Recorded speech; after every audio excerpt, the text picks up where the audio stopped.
नमस्कार, मी शिवानी इगतपुरे. आपण पाहताय सातारा न्यूज. पाहूयात आत्ताची महत्त्वाची घडामोड.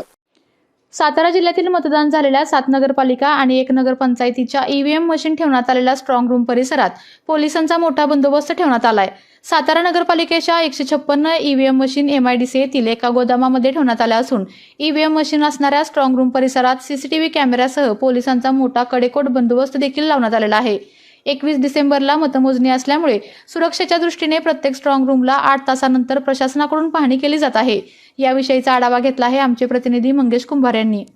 सातारा जिल्ह्यातील 7 नगरपालिका आणि एका नगरपंचायतीसाठी 2 डिसेंबर रोजी मतदान प्रक्रिया जी आहे ती पूर्ण झालेली आहे.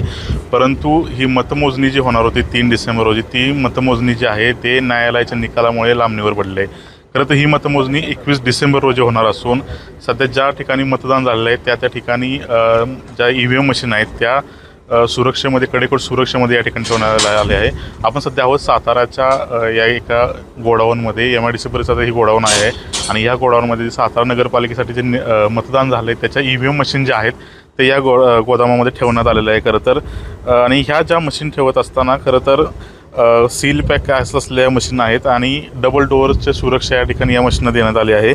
आणि ह्या ज्या मशीन आहेत ते या जी इमारत आहे ती इमारत या उमेदवार असतील किंवा या उमेदवारांचे जे प्रतिनिधी असतील त्या प्रतिनिधींच्या समक्ष हे सील करण्यात आले असून या ठिकाणी पोलीस बंदोबस्त देखील मोठ्या प्रमाणामध्ये तैनात करण्यात आला आहे.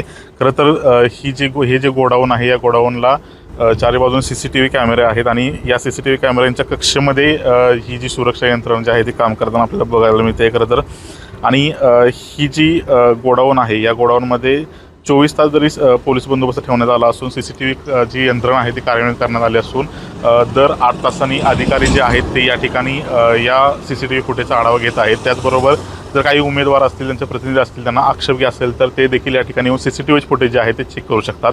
मात्र ही जी यंत्रणा आहे ही खरं तर 21 डिसेंबरपर्यंत अशीच कडेकोट बंदोबस्त या ठिकाणी राहणार असून 21 डिसेंबरला या मतदान पेटीमध्ये जे उमेदवारांचं भवितव्य जे बंद झालं आहे ते भवितव्य खरं तर या ठिकाणी खुलं होताना आपल्याला दिसून येणार आहे.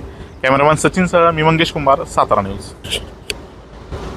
आपल्या तालुक्यातील जिल्ह्यातील बातम्या सर्वप्रथम पाहण्यासाठी आजच सातारा न्यूजला यूट्यूब चॅनलवर सबस्क्राईब करा, लाईक करा, शेअर करा आणि बेल आयकॉन प्रेस करायला विसरू नका.